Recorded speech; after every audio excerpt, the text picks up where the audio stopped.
I was just a passerby who happened to cross her path.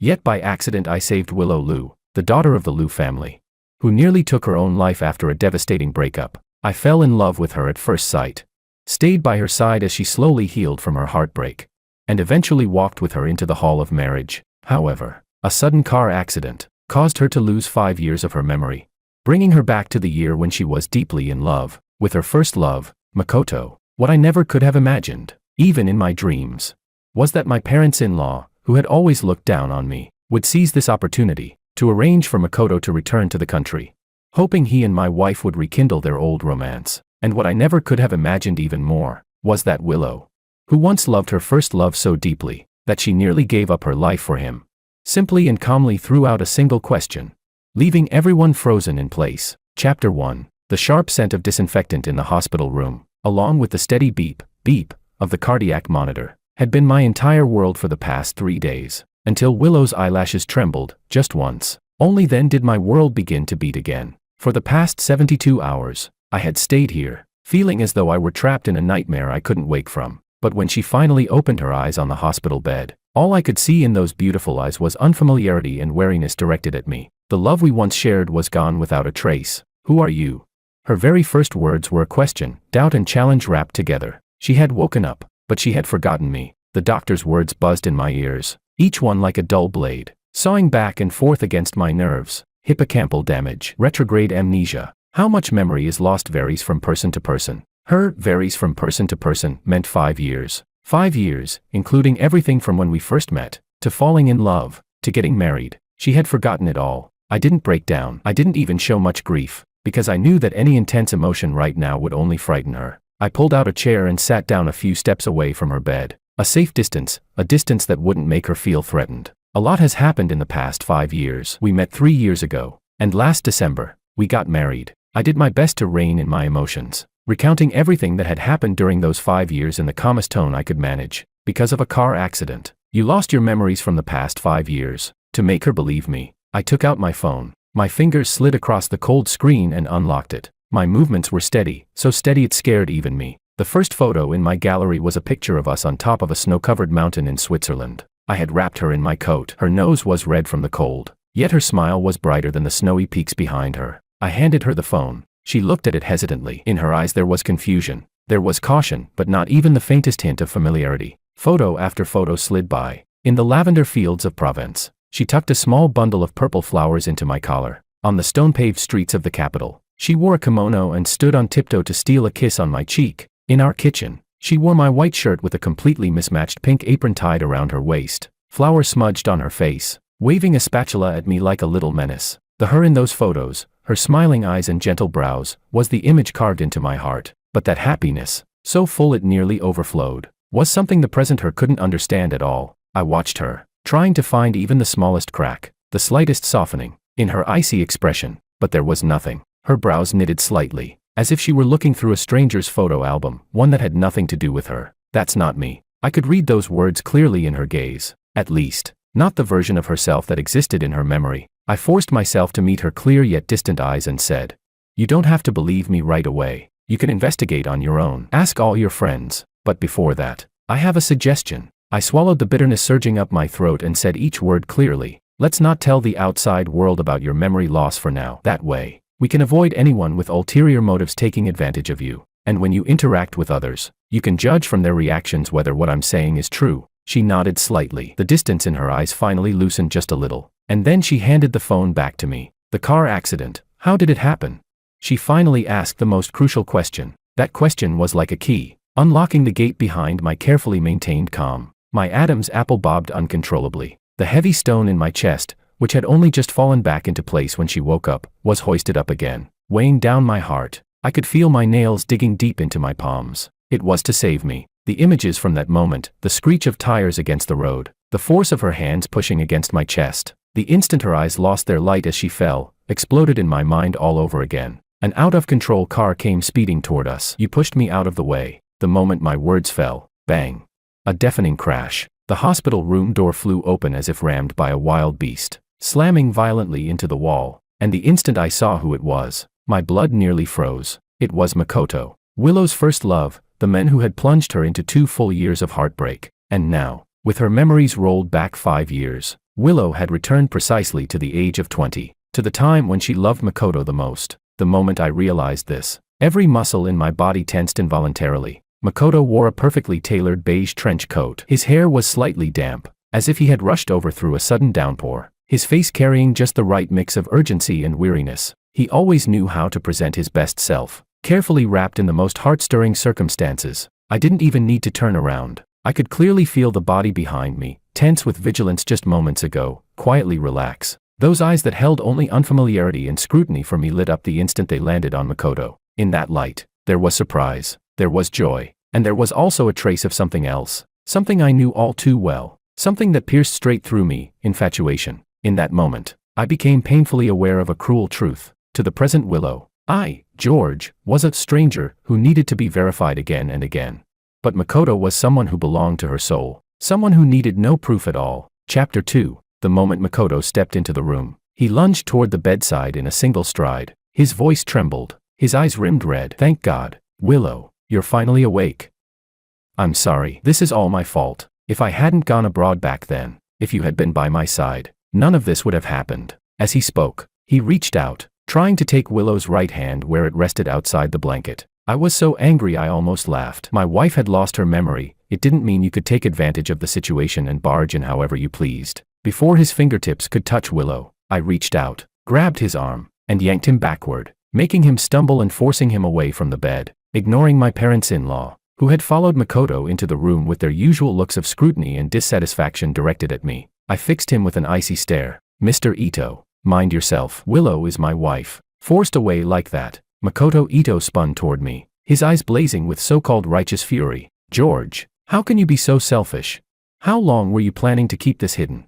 Willow has lost her memory, and you actually dared not tell Uncle and Auntie. You want to take advantage of the fact that she doesn't remember anything and keep deceiving her." As Makoto hurled accusations at me, my mother-in-law had already grabbed Willow's hand, tears spilling down her face. "My foolish daughter, you've suffered so much. Just look at the life you've lived these past few years. We told you back then, George." Never mind. Now that Makoto is back, everything will be fine. My father-in-law chimed in from the side, his voice sharp. "This is what you call taking good care of my daughter. You really planned things well. Married for barely half a year, and you couldn't wait to make your move. What an ungrateful wolf with a human face." After hearing them speak like that, I could clearly feel the look in Willow's eyes shifting, from caution to fear, and then to disgust. That gaze chilled me to the bone, but I couldn't retreat. Behind me was the woman I loved. Even if she no longer recognized me, I still had a responsibility to make sure she wasn't misled. I slowly released my grip on Makoto's arm and turned to my father-in-law, dropping the honorific for the first time. "Mr. Liu, the car accident was my failure. I didn't protect her," I admitted calmly, because it was the truth. Then I changed tack, looking straight at Makoto. "But that incompetence shouldn't become a stage for someone else's performance." My gaze swept from Makoto to my parents-in-law. My voice wasn't loud, but every word was clear. "The driver who caused the accident is at the police station. The statements are all on record, and the reason that car lost control is written out in detail. If you don't believe it, with your influence, it wouldn't be hard to verify it yourselves. Dad, Mom, Willow needs to rest." I looked at the two elderly people with darkened faces. "If there's anything to discuss, we can do it outside. Don't scare her here with your conjectures and theatrics. I don't know who's putting on a show." Makoto sneered coldly, shaking off the restraint and preparing to continue. "You, Makoto." A cool, slightly weak voice, soft, yet instantly cutting through all the noise in the room. It was Willow. In the eyes she turned toward Makoto, the affection was still there, but now there was also a probing, composed sharpness. "You went abroad later."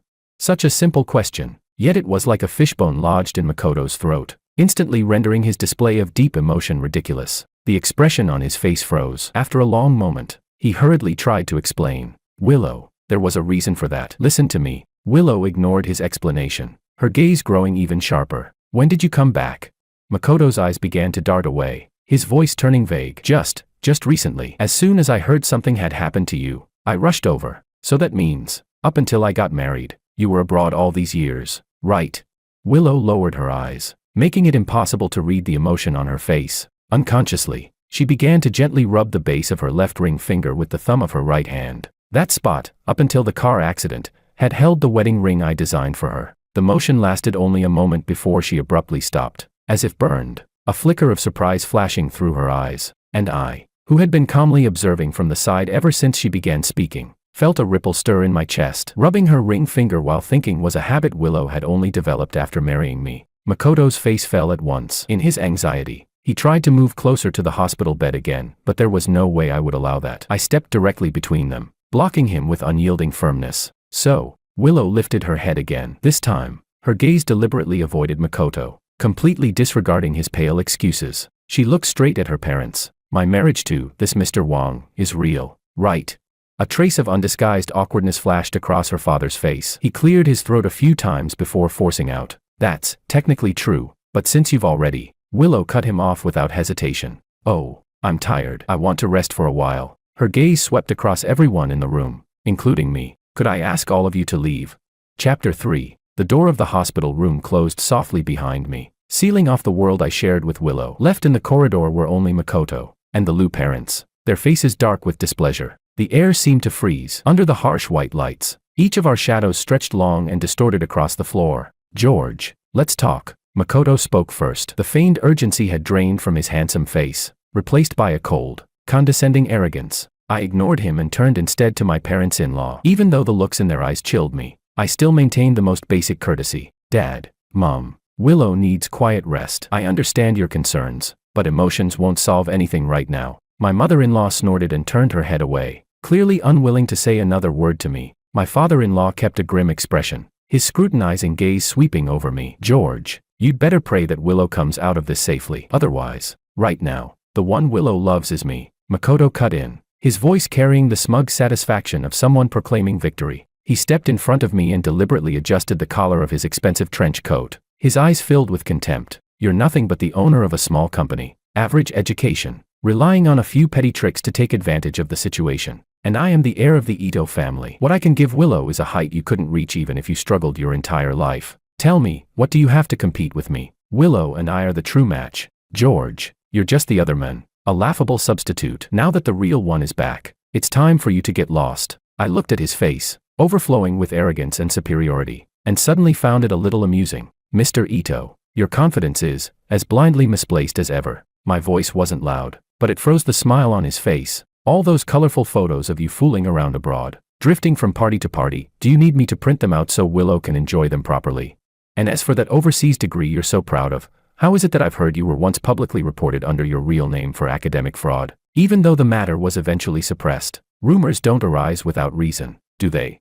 My tone remained calm, yet it was like a precise scalpel, slicing open his polished exterior. "There's something else I'm even more curious about." I took a step closer, forcing him back, locking eyes with his now avoiding gaze. "Ever since Willow decided to be with me, I've heard your position in the Ito family has become a little delicate, especially after your capable younger brother was transferred from a branch company back to headquarters. It seems Uncle Ito has started relying on him more. So what's going on here? Could it be that the greatest value of you, this so-called heir, is nothing more than marrying into the Liu family?" Each word I spoke was like a needle, piercing straight into the most fragile part of his pride. Makoto's face turned from white to red, from red to a sickly green. His whole body trembled with rage as he pointed at me, sputtering you, for a long time, unable to refute a single word. In the end, he could only throw out a hollow threat, "Just you wait," before turning and leaving in a sorry rush. Under my parents-in-law's complicated gazes, I didn't look at him again and turned to head back toward the hospital room. But my mother-in-law stepped in front of me, her face full of undisguised disgust. "What are you trying to do now? Haven't you made my daughter miserable enough?"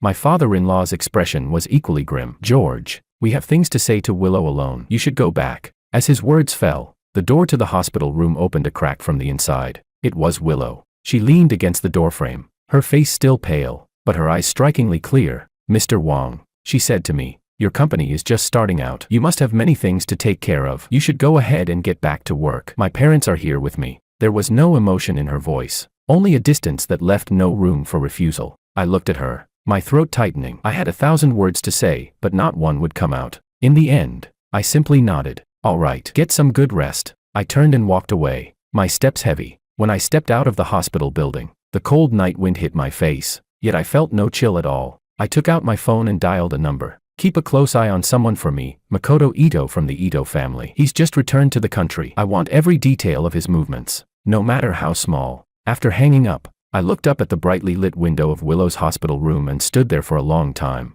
Chapter 4. When I returned to the hospital room the next day carrying a thermal container, Makoto was already there. The room was filled with an overly sweet scent of roses. Makoto was holding a large bouquet of vivid red roses, eagerly trying to hand them to Willow. On the bedside table sat several high-end food boxes, clearly expensive at a glance, each stamped with the logo of a private luxury kitchen. Expressionless, I walked over and casually pushed the offending food boxes onto the floor. Bang! A dull sound echoed through the room. Then I placed the thermal container steadily in the spot most convenient for Willow. The noise in the room died instantly. Makoto's smile froze, and my parents-in-law's expressions darkened. I ignored them, bent down, and spoke gently to Willow. I made some fish soup. Have a little while, it's hot. Willow's gaze finally shifted away from the glaring roses and landed on my face. Her pale lips moved slightly. She didn't look at Makoto at all. The flowers are too glaring, she said softly. Take them away. Makoto's face immediately turned awkward. My mother-in-law hurried to smooth things over. Willow,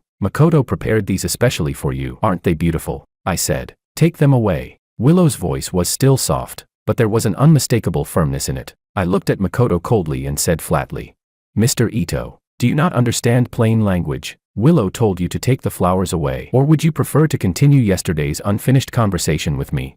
Makoto Ito's face cycled through shades of green and white. In the end, under a pointed look from my father-in-law, he could only awkwardly clutch the bouquet and retreat out of the room. The air in the hospital room finally felt clean again. Only then did Willow lift her head and look at Makoto, who had stopped outside the door, at a loss. She watched him quietly for a long time, so long that fine beads of sweat began to form on Makoto's forehead. Makoto, she finally spoke, her voice calm like still water. When I look at you, I do feel happy. I used to be deeply attached to that feeling. Makoto's eyes lit up, as if he had seized a lifeline, and he hurried to speak, but Willow shifted gears without giving him any chance to interrupt. But do you know, when I woke up and saw you again this time, I felt a constant sense of distance. That feeling didn't make sense, until I learned that you went abroad. Willow, it's not like that. Listen to me. Makoto panicked. You can't stop me from going overseas just because you love me. You can't stop me from becoming a better person. That wouldn't be fair to me. He rolled out that familiar, well-practiced line. Willow suddenly laughed. There was a trace of icy mockery in that smile. I stopped you from becoming a better person. She lifted her eyes, and the gaze in those beautiful eyes turned sharp as a blade. In your mind, becoming better means studying abroad on a degree bought with family money while partying with blonde bombshells night after night. You always said that if I loved you, I should support everything you did. But while I was supporting you, you never seemed to think that staying loyal to me was something you owed. So what you're saying is, because I loved you, I deserved to pay for all your moods and indulgences. Makoto was instantly struck dumb. His face drained from red to white, then to a sickly green, cold sweat pouring down. Willow, that was all in the past. So are we. Willow cut off his feeble excuses calmly. Makoto completely broke down. He took a step forward, his voice cracking. Willow, give me one more chance, please. Just one. I stepped forward as well, silently placing myself between him and the hospital bed, fixing him with an icy stare. Makoto's sobbing plea came to an abrupt halt because of my movement. Willow shifted her gaze away from his face and looked out the window at the bare, leafless tree outside. Her eyes were hollow. Makoto, some mistakes don't come with second chances. I could tolerate your youthful recklessness, tolerate your impatience, because I believed people could grow. But you should never have crossed the bottom line. Once principles are broken even once, there will be countless times after that. And I have neither the interest nor the energy to forgive you endlessly. I can choose not to love, not to marry, but I will never accept a betrayer. You know that. I hate compromising myself. She withdrew her gaze and looked at him one last time. The remnants of affection in her eyes were completely covered by a resolute, icy finality. I admit it, I still love you, but from the moment I learned that you betrayed me, I no longer wanted to keep loving you. Makoto staggered back 2 steps, utterly lost. His lips moved, but not a single word came out. My parents-in-law looked just as terrible. They clearly wanted to say something, yet under Willow's clear, unwavering gaze, they too fell silent. The room sank into deathly stillness. In the end, Makoto left the hospital room like a puppet drained of all spirit, dragging his heavy steps in miserable defeat. Silence filled the room. I looked at Willow. She remained in that same posture, her back straight, like a cold plum blossom standing firm against wind and snow. And then, my pupils suddenly contracted. A drop of bright red liquid slipped through the gaps between the fingers of her left hand and fell onto the snow-white bedsheet. So glaring, my heart felt as if it were seized violently by an invisible hand. Even my breathing stopped for a moment. I strode forward, ignoring her shock and weak resistance. I forcibly took hold of her tightly clenched left hand. Her palm was icy cold, Damp, I couldn't tell whether it was cold sweat or blood. One finger at a time. Using the gentlest force I could manage, I pried open her curled fingers. A white shard of porcelain, its edges sharp, was embedded deep in her palm. Blood soaked everything. I looked at the vicious wound in her hand, then raised my eyes to meet her stubborn gaze, shimmering with moisture. The pain in my chest was so intense I could barely breathe. It had taken her 2 full years to barely crawl out of the shadow left by breaking up with Makoto. And now, by a cruel twist of fate, she was being forced, at the moment she loved him most, to face his betrayal all over again. The depth of that pain was far beyond anything I had imagined. She had severed her past with her own hands, and in the cruelest way possible, punished the part of herself that still loved. She tried to pull her hand back, but her strength was pitifully weak. "Let go," she said hoarsely. I ignored her. With my other hand, I hit the call button by the bed without hesitation. Only then did I slowly lift my head and look coldly at my stunned parents-in-law. "Is this what you wanted?" Forcing her to see someone she didn't want to see, hear things she didn't want to hear, making her tear open her own wounds again just after she woke up. "Are you satisfied now?"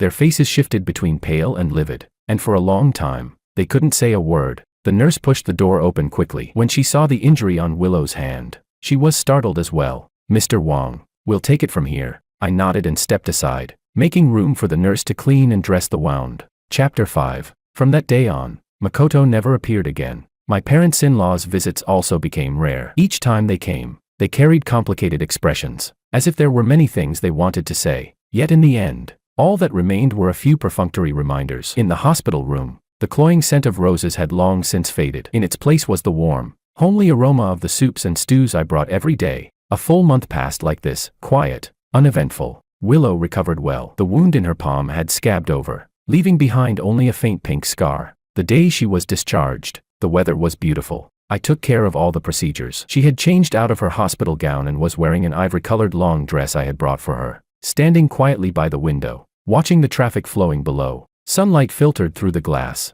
outlining her with a soft golden glow, making her look like a fragile painting. On the way home, neither of us spoke. She simply leaned against the car window, quietly watching the streets rush past, like a traveler newly arrived, trying to memorize the outline of the city. Our home was a high-rise apartment in the city center. It wasn't as grand or imposing as the Liu family's villa, but every piece of decor inside had been chosen and arranged by her and me together. I opened the door, and a familiar warmth rushed toward us. Sunlight poured in through the massive floor-to-ceiling windows, scattering bright patches across the floor. Tiny dust motes floated in the air. By the entryway sat her favorite pair of fluffy slippers. On the living room wall hung photos from our travels together. On the balcony, the succulents she had been raising were thriving under my care, lush and green. On the counter, a vase of white irises still looked fresh. I had just changed them that morning before leaving. Everything here remained exactly as it had been when she left, filled with traces of a life once lived. She stood at the doorway, not stepping inside right away, simply looking.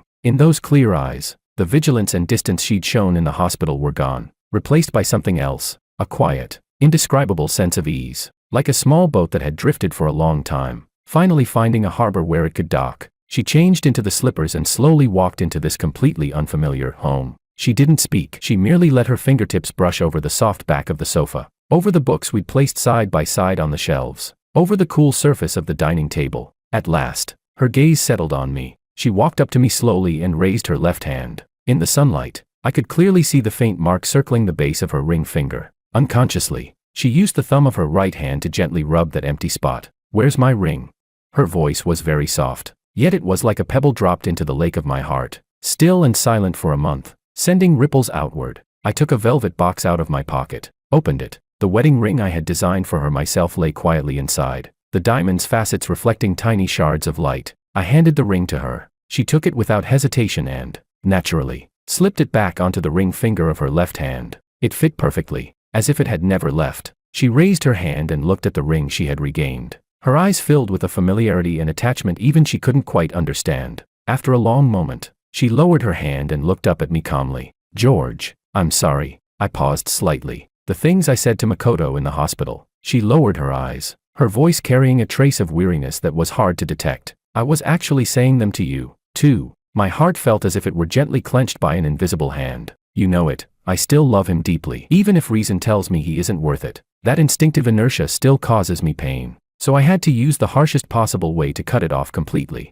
because to me, there is no second chance when it comes to love." Her gaze drifted toward the window. her eyes growing distant and sorrowful. Just like my parents, they came together for a family alliance, loving spouses in public, but behind closed doors, each living their own separate lives, betraying each other, tormenting each other. I grew up watching that. So the thing I despise most is compromising myself. She withdrew her gaze and looked back at me. For the first time, vulnerability and apology surfaced in her beautiful eyes. I'm sorry. Someone who has just personally strangled her own love, right now. All I feel is exhaustion and numbness. I even doubt whether I still have the ability to fall in love with someone else. So someone like me isn't worthy of being your wife. If you want a divorce, I'll accept it. The marital property can be divided with me as the party at fault. I won't object at all. Consider it compensation for your feelings. My throat felt blocked, and not a single word would come out. I could only look at her, watch her calmly say the most cruel things, laying herself open before me. She paused for a moment, as if giving me time to absorb it all.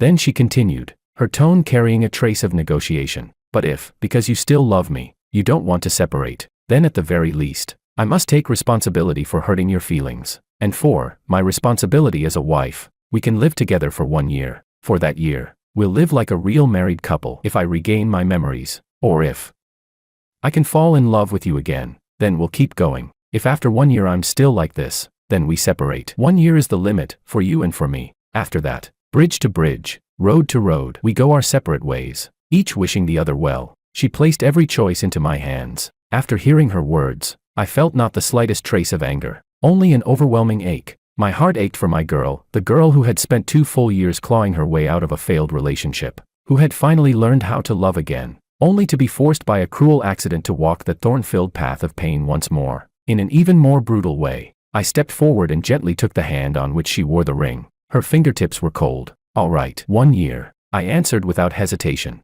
I could feel her body relax, just a fraction. In response to my reply, looking into her eyes, I said each word slowly and clearly. But Willow, you need to remember this. This is not your fault, neither in the past, nor now. Have you done anything wrong? Even losing your memory happened because you were saving me. So don't talk about not being worthy, and don't apologize. The one who should apologize is me, because I failed to protect you. I pressed her cold hand against my cheek, warming it little by little with my own body heat. You don't need to force yourself to do anything, and you don't need to feel any pressure. You just need to be yourself, just like before. That's enough. Chapter 6. My warm palm held her cold fingertips. She didn't pull away, only letting me lead her in quiet compliance. There was no affection in that compliance, only the calm of fulfilling a contract. Everything in this house was unfamiliar to her, including me. Night fell. When I came out after showering, she was already standing at the door of the master bedroom. She was wearing the silk nightgown I had prepared for her, but over it she'd put on a thick coat,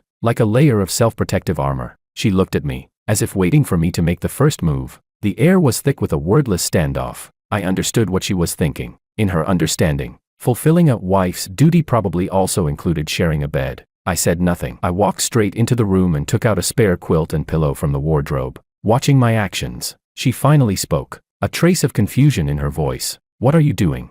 I'm sleeping in the guest room. I held the pillow and walked past her. We're married, she reminded me. There was no willingness in her tone, only a stiff, almost doctrinal rigidity. I stopped and turned back to look at her. Willow, I agreed to spend a year with you, not to make you force yourself. You don't need to act like a proper wife in front of me. I just want you to be Willow. Good night. With that, I didn't linger. I walked into the guest room and gently closed the door. Our cohabitation began like this, in a strange, roommate-like mode. She had lost 5 years of work experience and knowledge. For the time being, there was no way for her to return to the Liu family's business. My parents-in-law seemed to tacitly accept this and didn't push her anymore. So she spent most of her time at home. She read books she had once studied, but now had no memory of, trying to pick up her professional field all over again. But more often, she simply sat there in a daze. Our floor-to-ceiling windows faced a great river that cut through the city, its waters flowing endlessly day and night. She would often hug her knees and sit on the carpet for an entire afternoon.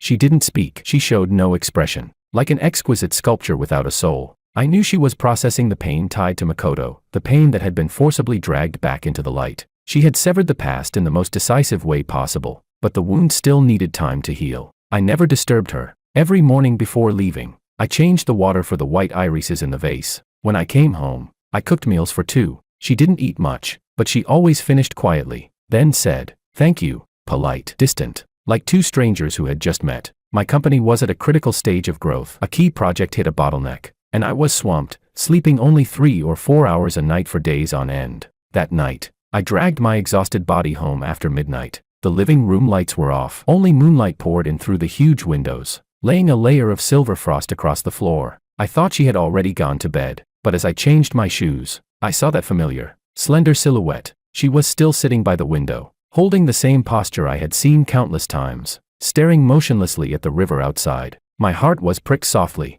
I lightened my steps, walked over, took off my coat, and draped it over her shoulders. Her body trembled slightly, as if waking from a long dream. She turned her head in the moonlight. Her face was so pale it was almost translucent. "You're back." Her voice was hoarse, tinged with lingering confusion. "So soon?"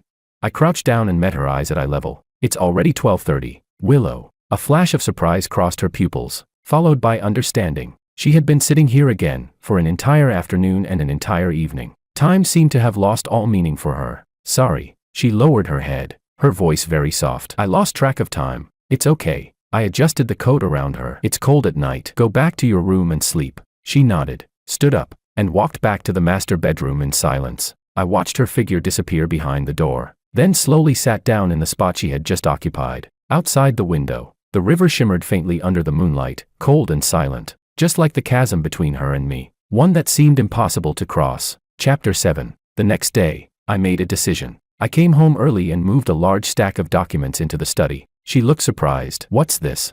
"I'll be working from home from now on," I explained calmly. "Most of the company's business can be handled online anyway. There's not much difference." She was silent for a moment, then said softly, "It'll still be inconvenient in some ways. Those are small things." I smiled and reached out, intending to touch her cheek, then stopped halfway, forcing myself to pull my hand back with a hint of apology. But the very next second, she reached out with her own cool hand and held mine. Then, firmly, she pressed my palm against her cheek. Warmth and cold met in that instant. From then on, I spent most of my time at home, and she gradually got used to coming into the study to read. She said, "There's no window here." A week later, I was being driven half mad by a collaboration project. My brows knotted into a hard crease. The door to the study opened silently. It was Willow. She carried a cup of hot milk and walked in without making a sound. She gently placed the warm cup beside my hand, without the slightest noise. I rubbed my aching temples, sighed, picked up the milk, and gave her a grateful look. "Trouble." She sat across from me,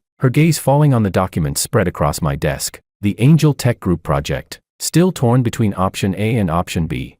My heart skipped. I hadn't expected her to speak up on her own. I tugged at my tie and nodded. "Yeah, Voyage Capital in Plan A is too greedy, but Plan B, the company behind it, has good terms. Yet something just feels off." She leaned against the desk, habitually rubbing her wedding ring, and said in an exceptionally calm tone, "What you're struggling with right now isn't actually choosing A or B." I looked up at her. A faint smile appeared as she continued, "You're just boxed in by the idea of cooperation. When both options have obvious flaws, maybe the problem isn't the options themselves, but why there are only 2 options to begin with." My eyebrows shot up at once. She raised 2 fingers and laid it out methodically. "The problem is actually very simple. There are only 2 points. First, funding. Company B promises to advance the capital, and that's precisely its biggest red flag. Angel Tech's project has a payout cycle of at least a year and a half. Company B is a rising startup. Where does it get the cash flow to front a project that could run into hundreds of millions? Where is that money coming from? Have you checked its affiliated investors and recent large capital movements? Is it possible that someone inside Angel Tech, some executive, is funneling benefits through Company B as a shell, trying to move the project from the left hand to the right?"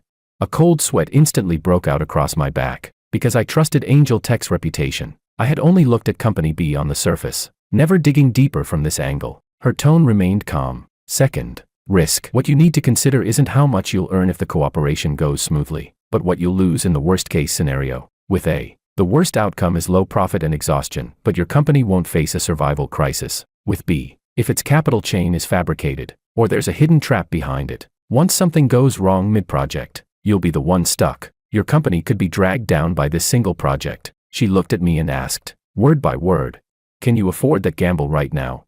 After saying that, she went back to her seat and quietly resumed reading a book on finance. As for me, it was as if I'd been struck by lightning, my whole body frozen in place. In my mind, I was suddenly thrown back to an afternoon 2 years ago. Back then, I was wavering between starting my own business and finding a stable job at a company. The question is simple. First, are you willing to spend your whole life in that kind of job? Second, do you want to take a bold gamble in your life?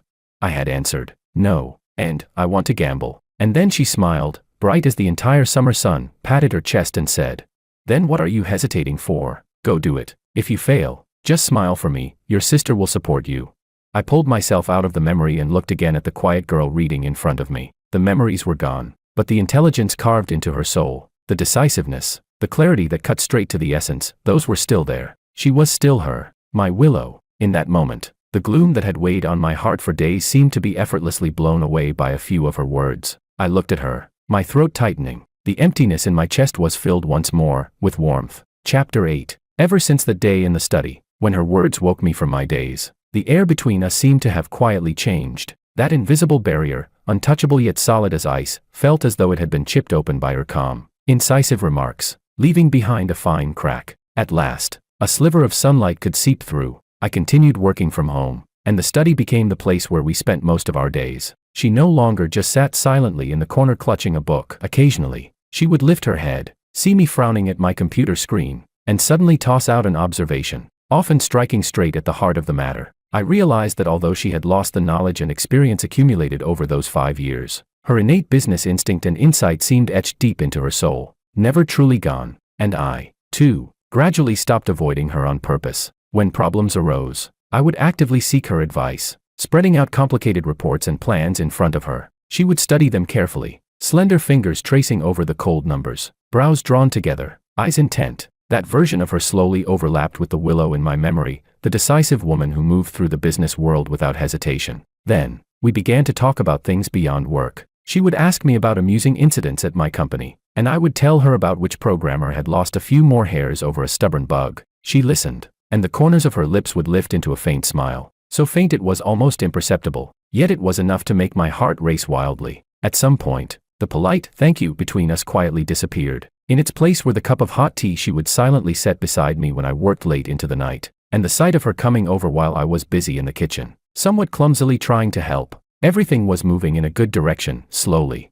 but steadily, until that day, when the difficult project at my company finally found a perfect solution through her guidance, and I successfully signed the contract. When I got home, my mood was lighter than it had been in a long time. After dinner, she didn't go read as usual. Instead, she stood in front of the wall covered in our photos, quietly looking at them. Her gaze traveled from the snowy mountains of Switzerland, to the lavender fields of Provence, to the stone-paved streets of the capital. Finally, it settled on a photo in our kitchen, of her wearing my white shirt, flour on her face, brandishing a spatula at me. She stared at it for a very long time, so long that I thought she was simply lost in thought. George, she suddenly spoke, her voice carrying a tone I had never heard before, a mix of uncertainty and solemn resolve. I walked over to her side. I want to go out for a walk. My heart skipped a beat. She turned to look at me. In those clear eyes, always veiled by a thin mist, my reflection appeared clearly. I want to see the places in these photos. I want to walk the paths we once walked together. Maybe. She paused, a hint of anticipation flashing through her gaze, something even she didn't seem to notice.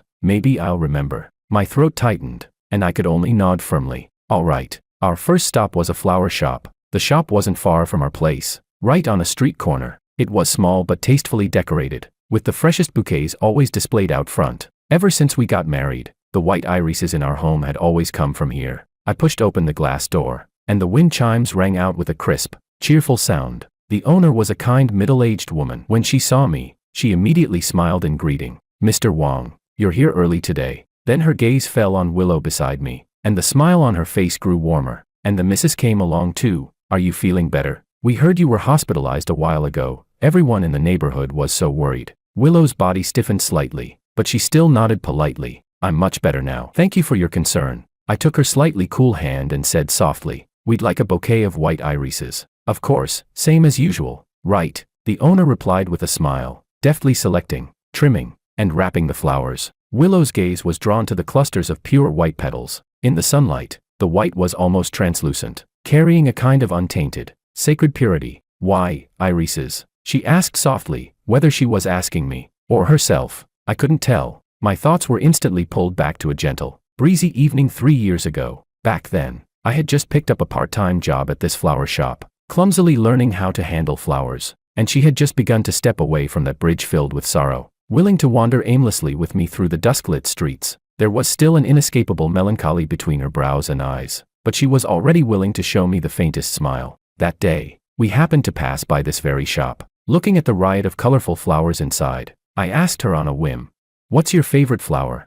She stopped, turned her head to look at me. The glow of the setting sun spilled over her face, tinting her eyelashes gold. Her brows curved gently. It was the first time I had ever seen her smile so brightly. "Irises." "Why?" I pressed. She blinked at me playfully. In that instant, her usual sadness and composure vanished, leaving behind a lively, vivid girl. In Greek mythology, irises are associated with the rainbow. The rainbow. I was completely confused. "It's a riddle," she said with a smile, a hint of smug delight in her voice. "And I've already made it very simple. Try to guess, what's the answer to my riddle?" I looked into her sparkling eyes, filled with tiny fragments of starlight and expectation. In that moment, my heart was racing. I didn't guess it correctly. I was just an ordinary engineering student, my head full of code and formulas. I simply couldn't grasp something so poetic and romantic. Embarrassed, I scratched my head and guessed all sorts of things, rainbow bridges, divine messengers, but she only laughed and shook her head. The next day, I spent my part-time wages on a huge bouquet of white irises. Then I waited for her by the bridge, holding the flowers. When she saw me, and the pure white bouquet in my arms, she froze for a moment, then smiled. That smile was even brighter than the day before, like a sky freshly cleared after rain, clean and luminous. She didn't ask me about the answer to the riddle again. She simply took the flowers and held them carefully, tenderly, as if they were something precious. And at that moment, a line I'd once read somewhere suddenly surfaced in my mind. I'd forgotten the exact wording, but the meaning stayed with me. "Before I met you, I never thought about getting married. After I met you, I never thought about marrying anyone else." Chapter 9. George. Willow's voice pulled me back from the surging tide of memories. I came back to myself and saw her looking at me with a curious, probing gaze. The florist had already handed over the wrapped bouquet. I reached out and took it. "Because you said you liked them," I replied softly, meeting her eyes. I didn't mention the riddle. I didn't reveal the answer either. I thought, perhaps it would be better if she remembered it on her own. She accepted the bouquet, lowered her head, and gently inhaled the crisp, clean scent clinging to the petals, confusion lingering in her eyes. Unconsciously, she used the thumb of her right hand to lightly rub the wedding ring on her left ring finger. The movement was so natural, as if she had done it thousands of times before. After leaving the flower shop, we walked slowly along the street. The sunlight was just right, the breeze, gentle. She held the irises in her arms as she walked beside me, half an arm's length between us. Not far, but not close either. "Did we often take walks like this before?" she suddenly asked. I nodded. "Almost every day." "What did we talk about?" She sounded puzzled. "We don't seem to have many things in common." I smiled. "Yeah, not many things in common." I still clearly remembered how awkward our earliest conversations had been, almost like we were talking just for the sake of filling the silence. I talked to her about the von Neumann architecture and Turing machines, and she listened in a daze. She talked to me about the Basel Accords and quantitative easing, and I felt like I was listening to a foreign language. I would enthusiastically analyze the latest international political situation, and she would calmly point out where my views were overly simplistic. Sometimes she would tell me about metaphors in literature, Camus' Sisyphus, or Garcia Marquez's 100 Years of Solitude. I didn't really understand most of it, but I liked the sound of her voice, cool and clear, like a mountain stream, able to instantly smooth out all my restlessness. I liked watching her speak even more. She was always so focused, so serious, her words filled with a unique sharpness and insight. In those beautiful eyes shimmered the light of wisdom and critical thought, an attraction I found impossible to resist. I had never met a girl like her, born into privilege, yet without a trace of arrogance, brilliant beyond measure, yet never flaunting her intellect. She was a collection of contradictions, possessing both a clear-eyed understanding of the world and a quiet, unintentional kindness. That contradiction gave her a fatal allure, at least, to the boy I was back then, who had nothing but passion and unrealistic dreams. It was irresistible. At first, I only meant to offer a bit of simple kindness, to look after the heartbroken girl who always lingered by the bridge. But at some point, going to the bridge every evening to wait for her had become a habit I couldn't quit. My solitary walks, once reserved for thinking, were completely replaced by the desire to talk to her. We talked about everything. I said to Willow beside me, "Your finance, my code, politics and history, literature and philosophy." Even though we didn't really understand each other's fields back then, somehow, we could just keep talking. She listened, surprise flickering across her face. "Really? That sounds kind of unbelievable." "Yeah." I looked at her, my gaze gentle. "I think so too. Meeting you, in itself, was an unbelievable thing." When we reached an intersection, she suddenly stopped, Her gaze drifted toward a cafe on the corner of the street. The cafe was tastefully designed, floor-to-ceiling glass windows, vintage wooden tables and chairs, an air of quiet calm. "This place," she murmured, "I feel like I've been here before." My heart tightened again. Yes, we came here once. That was after we had already grown quite close. One day during a walk, she brought me here. She said it used to be a place she came to often, that the lattes here were very authentic. She ordered a latte for me, and an Americano for herself. I didn't really like coffee, especially bitter black coffee, but I didn't say anything. I just watched her sip her drink slowly, her posture elegant, like a painting. She didn't talk much that day. She just sat there quietly. I could feel it. That place carried many memories of her and Makoto. Bringing me there was perhaps her way of saying goodbye. Without words, I stayed with her and finished that latte that was far too bitter for me. After that, she never brought me back again. And later on, whenever she waited for me by the bridge, there would always be an extra cup of warm milk tea in her hand. Sometimes with pearls, sometimes with taro paste, always flavors I liked. She never explained. I never asked. Between us, there was a kind of unspoken understanding. Only once, Willow withdrew her gaze and looked at me. Yes, only once, I answered. Why? I looked at her, hesitated for a moment, then decided to tell the truth, because you realized I didn't really like coffee. So after that, whenever we met, what you held in your hand became milk tea instead. She froze. She looked down at the bouquet of irises in her arms, then looked back up at me. The emotions in her eyes were so complex I couldn't read them. After a long while, she finally spoke softly. Then, let's go buy a milk tea now. My heart felt as if it had been gently brushed by a warm hand. Okay. In the end, we didn't cross the street. We turned around and walked toward another road. There was a milk tea shop there, one we often went to later on. She ordered 2 cups of pearl milk tea, just like I remembered. Less sugar, no ice. She handed one to me, her fingertips brushing lightly against the back of my hand. Warm. Holding that cup of milk tea, I felt the warmth travel all the way to my heart. Chapter 10. We kept walking, and without realizing it, we arrived at the bridge. This was where our story began, and also where her pain was born. 3 years ago, after Makoto's betrayal and abandonment, Willow fell into a heartbreak that lasted nearly 2 years. During that time, she came to this bridge every single day, not to end her life. She once told me herself that she had felt that impulse, but the pride and reason deep in her bones always held her back. She simply liked watching the river beneath the bridge, watching those tireless fish swimming upstream against the current. She said that when she watched them, it felt like she was looking at herself, struggling in the mud. The first time I met her was right here. Back then, I was still a poor student. Every day I would take different routes on my walks, thinking about all kinds of wild, impractical questions. That day, I happened to pass by this bridge, and I saw her. She stood by the railing, wearing a white dress, her figure so slender it felt as though the wind could carry her away at any moment. She wasn't crying. There was no dramatic expression on her face. She was just quietly staring at the surface of the river, her eyes so hollow it made my chest ache. I could feel the dense, inescapable sorrow radiating from her. I didn't dare go up to her. I only lingered some distance away, pretending to admire the view, quietly watching her until she finally turned and left. The next day, just to be safe, I walked the same route again. Sure enough, at the same time, I saw her again. The same spot, the same posture. That time, I couldn't hold back. I walked over, stood beside her as if by chance, and spoke in the lightest tone I could manage. Hi, are the fish here, special in some way? She was startled by my sudden voice and turned to look at me. There was a trace of wariness in her eyes, but very quickly, she saw through the clumsy goodwill behind my attempt at conversation. She shook her head, her voice a little hoarse. Nothing special. Oh, I scratched my head, feeling the awkwardness settle in. I thought maybe there was some kind of spectacle. I see you here every day. She froze for a moment, then understood. I'm not going to do anything stupid, she said calmly. I just like staying here for a while. I know. I looked into her eyes and said seriously, but the reason it's called an impulse is because you never know if there'll be that one time you won't be able to control it. Why not take a walk somewhere else? I suggested. Staring at the river all the time, your mood will get damp too. She didn't respond. She just looked at me quietly. And just like that, our connection began. After she grew tired of watching the fish beneath the water, she finally became willing to leave this bridge and walk with me. And I, even after I no longer had any reason to take this route, still walked here, day after day, walking toward the bridge.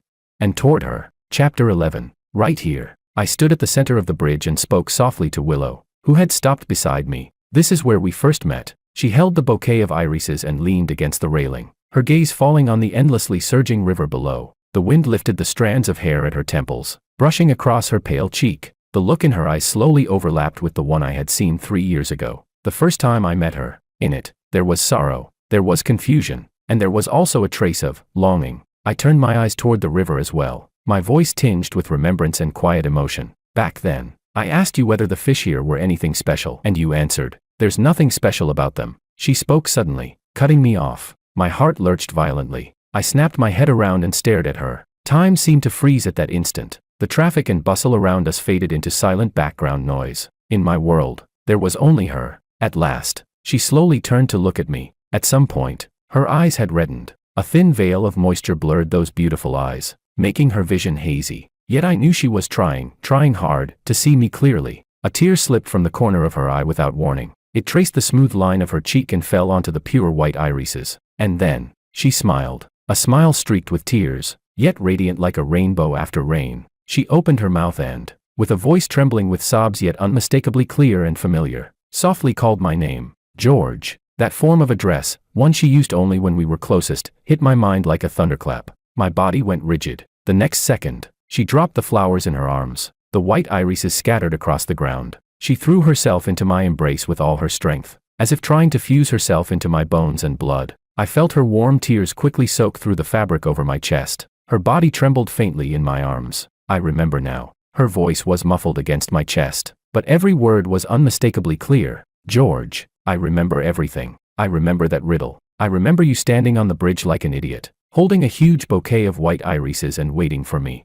I remember you not liking coffee at all, yet staying with me to finish an entire cup of bitter latte. I remember the focused, admiring look in your eyes when you listened to me talk about those dry financial theories. I remember the burning warmth in your palm the first time you held my hand. I remember how, in front of me, you grew from a shy, awkward boy into a man who could shield me from wind and rain. I remember us struggling together, traveling together, turning that empty apartment into a place called home. I remember everything. I'm sorry, George. I'm so sorry. She sobbed uncontrollably in my arms, and I, after a brief surge of wild joy and shock, was completely overwhelmed by a vast, aching tide of tenderness and pain. I tightened my arms, pulling her slender body closer against me. Lowering my head, I rested my chin on the crown of her hair and closed my eyes, holding back the heat rising behind them. It's okay. My voice was hoarse beyond recognition. It's all over now. You're back. That's enough. Yes, my girl had finally come back, carrying with her those 5 full years of memories that belonged to us alone. She had returned to my side. After all the twists and turns, everything had finally come back to what it was meant to be. Just like a rainbow, always waiting on the other side of the rain. Chapter 12. Willow's POV. In the 2 years after breaking up with Makoto, my world was gray. Every day, I went to that bridge spanning the river, not to die, but simply to watch the water. The world beneath the surface fascinated me, but I would never allow myself to give up my life over a failed relationship. Makoto wasn't worth that. Until one day, a slightly awkward, youthful voice sounded beside me. "Hi, are the fish here? Anything special?" I startled and turned around, seeing a tall, slender boy. He wore a simple white t-shirt and jeans, a backpack slung over his shoulders. He looked like a student from a nearby university. His eyes were very clean, carrying a kind of cautious kindness that softened my heart, which had bristled with thorns ever since the breakup. I shook my head. My voice was a little hoarse from not speaking much for a long time. "Nothing special." He seemed a bit embarrassed and scratched his head. "Oh, I thought there might be something interesting. I see you here every day." I immediately understood his attempt at striking up a conversation. I felt a little amused, and a little warmed. "I'm not going to do anything stupid," I reassured him. "I know." He looked straight into my eyes and said seriously, "But the reason it's called an impulse is because you never know if there'll be that one time you can't control it. Why not walk somewhere else? Staring at the river all the time, your mood will get damp too." I didn't argue with him. Instead, I rambled on about a few fables related to fish. To my surprise, he started discussing fish evolution paths and the local species unique to this river. Laughing, I asked if he studied biology. He said he was majoring in computer science. Biology was just a hobby. When it got late, I said a brief goodbye and headed home. On the way back, a thought suddenly crossed my mind. Would he come again tomorrow? The answer was yes. After that day, he really did come every single day. We started talking, though most of the time it was incredibly awkward. He told me about the von Neumann architecture, Turing machines, and low-level hardware structures. I could tell he didn't really want to talk about those things. He simply couldn't think of any other way to keep a conversation going with a stranger he had just met. I listened in a daze, yet somehow, I didn't mind. maybe compared to the monotonous sound of the river below the bridge. Even this kind of forced small talk was far more interesting. Watching him sweat through his clumsy attempts at conversation, I felt a sudden urge to play along. Instead of steering things with normal social cues, I started talking nonsense too. I talked to him about the Basel Accords and quantitative easing, analyzing how macroeconomic policy impacts markets. I enjoyed how, even with a completely baffled expression, he would still try his best to find moments in my words where he could say, "That's impressive," or "I see." Then, when I threw questions back at him, he would sink into even deeper confusion, something I found oddly entertaining. Gradually, when I went to the bridge, the first thing that came to mind was no longer the fish beneath the water, but him, the boy I kept, coincidentally, running into every day. At some point, my heart, which I had thought long since withered, began to show signs of life because of his presence. His name was George, an ordinary name, yet it landed in my stagnant heart like a stone, sending ripples across the surface. I started to find his eyes that tried so hard to look worldly, yet were actually clean and sincere, rather cute, cuter than Makoto's. And what made me secretly pleased was that I could feel it. He was drawn to me too, more than once. He told me he had never met a girl like me before. He said my words carried pressure and insight, that there was something powerful about the way I spoke. Chapter 13. It made me laugh a little. I knew it wasn't a love confession. He wasn't that thick-skinned. There was no way he could deliver sweet talk so openly, without even blinking. And yet, words like that, words that weren't love confessions but somehow surpassed them, were the ones that stirred the heart the most. Finally, one day, I grew tired of watching the fish beneath the bridge. I decided to leave that bridge and walk a different path. That evening, I was still by the bridge, but instead of watching the river, I was waiting for him. He arrived right on time. When he saw me standing by the roadside, he looked a little surprised. I smiled at him and took the first step forward. He froze for a second, then immediately followed, walking beside me. We didn't say anything, yet it felt like everything had already been said. From that day on, without ever spelling it out, we began the routine of walking together every evening. He no longer had any reason to watch over me, to make sure I wouldn't do anything foolish, and I could have walked alone. But neither of us could control ourselves. We kept walking toward that bridge, and toward each other. We wandered through many streets of the city, chatting about everything and nothing, with no destination in mind. Once, I led him to a cafe I had once loved, but hadn't visited in a long time. It was a place filled with memories of Makoto. I ordered him a latte and myself an Americano. I watched him lift the cup, frown slightly at the rich aroma. That was when I realized he didn't like coffee, especially bitter coffee. But he didn't say a word. He simply stayed with me and quietly finished the cup that was far too bitter for him. After that, I never took him there again. Later on, I tried buying milk tea instead. He liked it. I liked it too. Between us, an unspoken understanding began to grow, quietly and naturally. Later still, he took a part-time job at a flower shop on a street corner to earn his living expenses. From then on, he always carried a faint floral scent on him. Mixed with the warmth of sunlight, it smelled wonderful. One day during a walk, he suddenly asked me, "What kind of flowers do you like?" The glow of the setting sun spilled across the river and onto his face, tinting his soft hair a warm shade of gold. I looked at him and suddenly felt like teasing him. I curved my brows and smiled like a cat that had just stolen a treat. "Irises." "Why?" he asked. "Because irises," I deliberately dragged out the words, enjoying the puzzled look on his face, "are associated with rainbows in ancient Greek mythology." "Rainbows?" He looked even more confused. "It's a riddle." I blinked at him mischievously. "But I've already made it very simple. Try to guess, what's the answer to my riddle?" I looked into his bright eyes, filled with curiosity about me, and a trace of something he himself hadn't noticed yet. Infatuation. In that instant, my heart started pounding wildly. What was the answer? The answer was, "You are the rainbow I was unbelievably lucky to meet after this long storm." The answer was, "George, I think I've fallen for you." Of course, I didn't say it out loud. I only looked at him, waiting, hoping that he could read the feelings I'd hidden inside that riddle. He didn't guess it. This engineering student, with his head full of code and formulas, simply couldn't grasp my literary, roundabout kind of romance. He scratched his head awkwardly, guessing things like rainbow bridges, or seeing rainbows after storms, and I just smiled and shook my head, denying every single one. Chapter 14. The next day, I went to the bridge to wait for him. Just like always, from far away, I saw him. In his arms, he was holding a huge bouquet of pure white irises. Under the setting sun, he cradled that bouquet like a devout believer holding all of his faith. My steps came to a halt in that instant. My heart was struck hard by an immense, gentle force. He hadn't guessed the answer to the riddle, but he had given me something far more moving than the answer itself. He walked up to me and handed me the flowers. His cheeks faintly flushed. I still couldn't figure it out, he said, but I thought, if it's something you like, giving it to you can't be wrong. I took the bouquet. The petals still carried the morning dew, and the crisp, clean fragrance enveloped me instantly. I lowered my head, using the flowers to hide my embarrassingly reddened eyes. Then I lifted my head and gave him a radiant smile. That bouquet of irises was placed in the most eye-catching white porcelain vase in my living room. From that day on, our relationship took a qualitative leap forward. He began to appear in my world more and more often. We ate together, watched movies together, curled up on the sofa together, talking about topics that never seemed to run out. I started teaching him some things about business. He learned quickly. His ability to grasp concepts by analogy even surprised me. I realized that he didn't just have sincerity. He also possessed astonishing talent and intelligence worthy of that sincerity. I grew more and more certain. He was not someone meant to stay in a small pond. He might truly soar, and I was willing to be the wind beneath his wings. We got together. The following year, he graduated from university. With my encouragement, he decided to start his own business.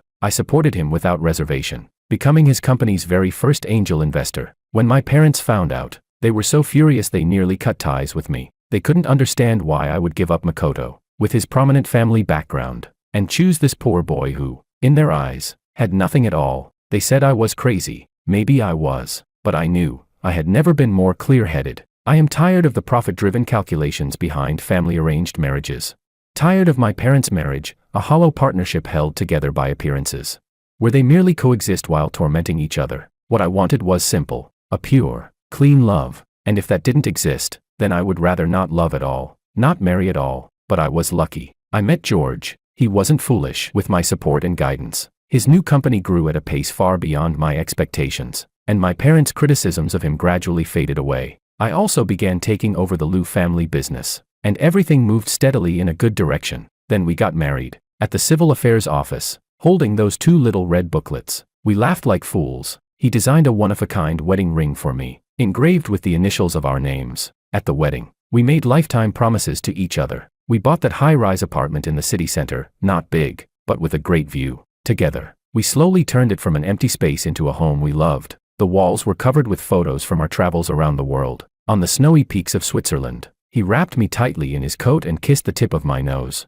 red from the cold. In the lavender fields of Provence, I tucked a small bundle of purple flowers into his collar, and he smiled brighter than the sun. On the stone-paved streets of the capital, I wore a kimono and stood on tiptoe to steal a kiss on his cheek, only to be caught and kissed back until I nearly suffocated. And in our kitchen, I wore his white shirt with a completely mismatched pink apron tied around my waist, flowers smudged on my face. Brandishing a spatula at him, he stood to the side, watching my antics with that indulgent, helpless smile. Those moments of happiness were frozen by the camera, and etched deep into my soul. I thought we would go on like that forever, happy and unchanged, until that car accident. That day, we were walking home hand in hand, talking about our upcoming vacation plans. The sunlight was perfect. The breeze was gentle. I turned my head to look at his handsome profile, my heart filled with a sense of satisfaction and peace I had never known before. Then, a sharp, piercing screech of tires ripping against the ground tore through the calm. I instinctively turned my head. A black sedan, like a crazed beast,